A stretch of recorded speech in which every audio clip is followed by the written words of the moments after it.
What in the actual I'm gonna sneeze. Shoot!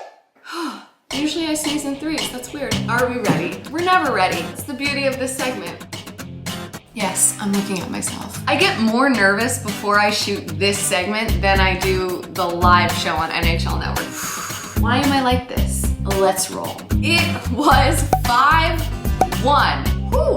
Alex Galchenyuk. Really? We're gonna do this? Why? Justin Faulks STACHE. GIF it, meme it, make shrines to it. Pius, I don't know, don't sleep on him. The Canadian tuxedo. Hashtag free Britney. We need to say it louder for the people in the back. Free Britney. Free Britney. Fraudulent Nashville Predators. What in the actual damn? Failing sucks. Tell me I'm wrong. You won't. I'm not wrong. Yada, yada, yada. The sweater color though is poppin'. What's up? What's good? We are back for yet another edition of Overhyped or Underhyped, except I am sick and tired of having to type out overhyped or underhyped every time I want to tweet or Instagram about this freaking segment. So I asked you guys for some suggestions for a short form title. The best one I got was uh-oh. So an acronym, UHOH. What do we think? Do we like the name? Should we roll with it? Should we go with it? Is it good? I still wear skinny jeans and apparently that's not cool anymore. Uh-oh? Does that work for you? Uh-oh, week 5. I mean, I don't hate it. It's obnoxious, but I'm into it. You know how I know we are ahead of the game? Because y'all are giving me topics that we did last week. Talk about the Hawks, talk about the Yotes. How about Chicago's power play? How about lining? How about torts? It's been done. Apparently, we need to say it louder for the people in the back. So let's get into it. 8 topics. I'm already rambling. Let's roll. 1. It was 5-1. Whew. Leafs Twitter had a full-on meltdown after their game against the lowly Ottawa Senators. The Leafs blow a 5-1 lead. It was a terrible third period. So we had everything that could go wrong for the Leafs pretty much go wrong. Now the fan base is like, the sky is falling. All of a sudden, Leafs Nation is digging up the past like that's ever a good idea. Talking about the E-Bug game where they got beat by a Zamboni driver, or the 2013 collapse in Game 7 against the Boston Bruins. It was 4-1. Why are we bringing up painful memories? Why would we do that to ourselves? It's like Leafs Nation saw one bad period of hockey and decided to just torture themselves the rest of the night. Like, really?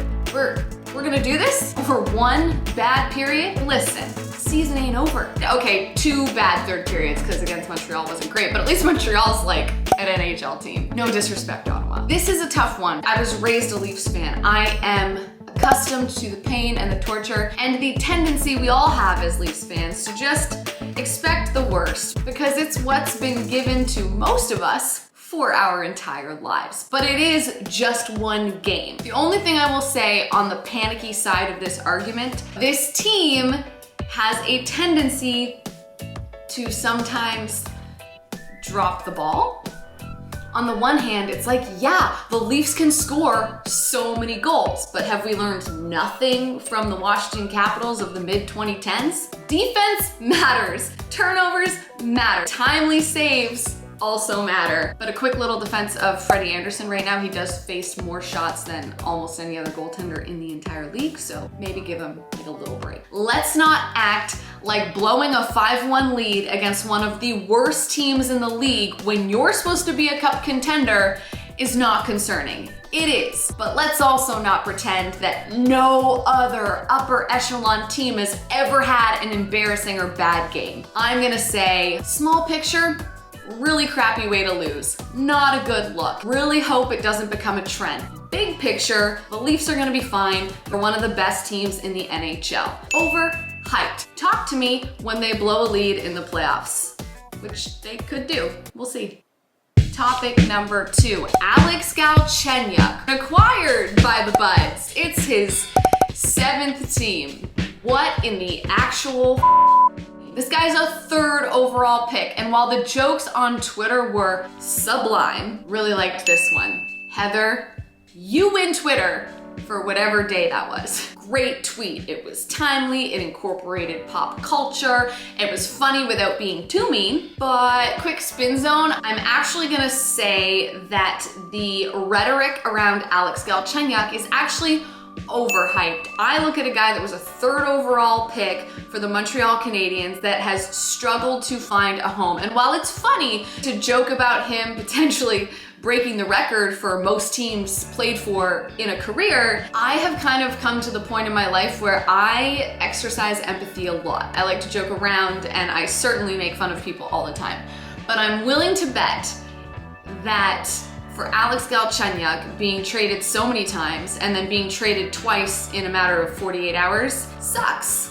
It probably really sucks. Sometimes we forget that these athletes are human beings. Failing sucks no matter who you are or how much money you're making. So I, for one, actually look forward and hope the day comes where Alex Galchenyuk finds a home and is able to succeed. I'm not even being sarcastic. I actually hope that happens. The joke's on Gally, overhyped.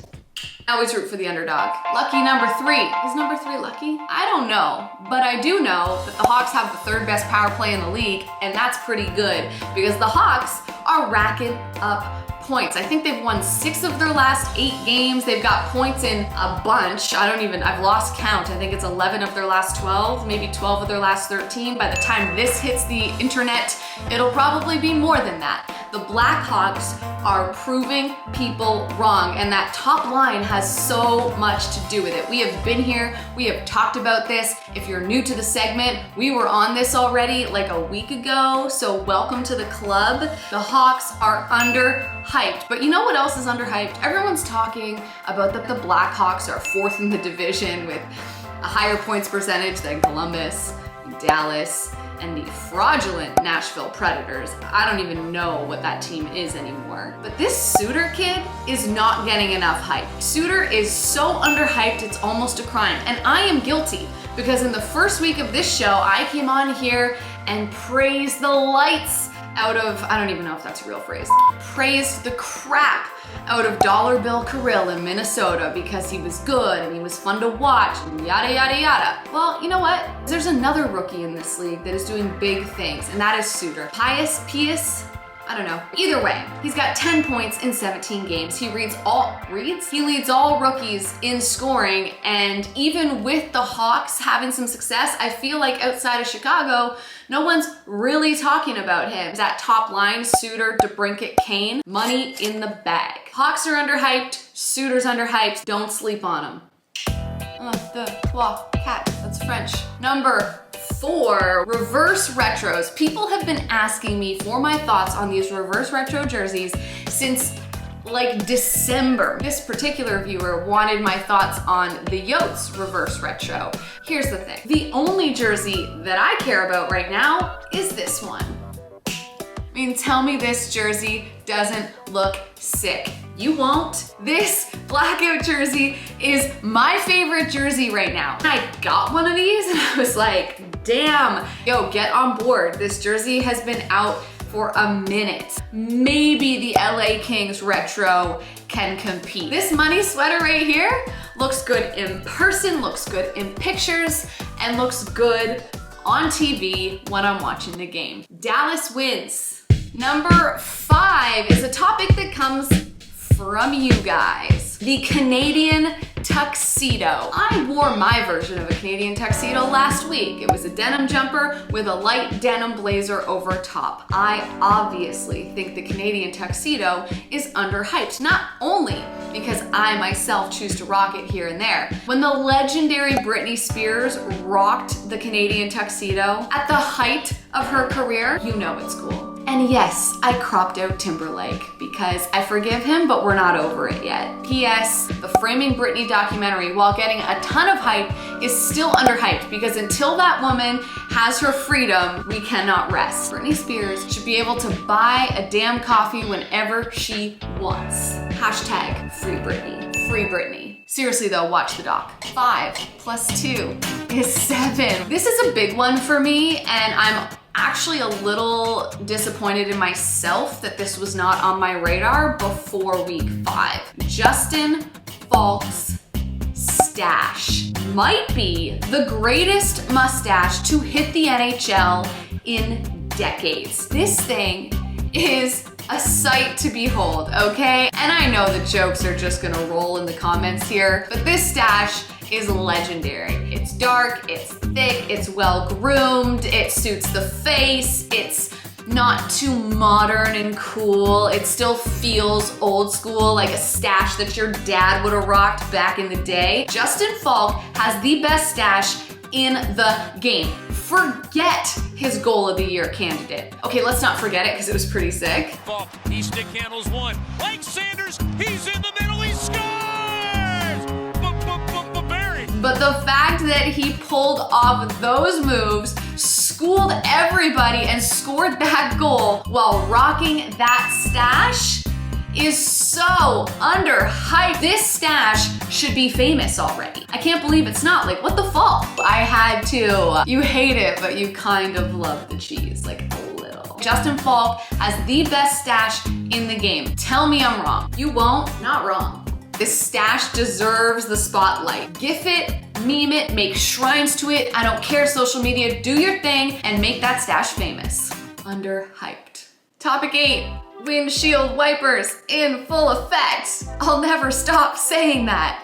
Topic number 8, the Vegas Golden Knights gold, shiny helmets pretty much broke Twitter last week. And I thought for sure the overall general consensus would be that these helmets are hideous. And yet I showed up to work the next day and everyone around me seemed to like them. And my friend Takia, who does some of the graphics for this video, she likes them. So now I'm just wondering if I'm the problem. But that can't be it. I mean, I truly, if I walked into the dressing room and saw that bucket and had to put that bucket on, I would genuinely be upset about it. Not that I'm dramatic or anything. They look cheap. I'm not against a gold helmet, but the finish on those suckers, that ain't it. All right, time to wrap this thing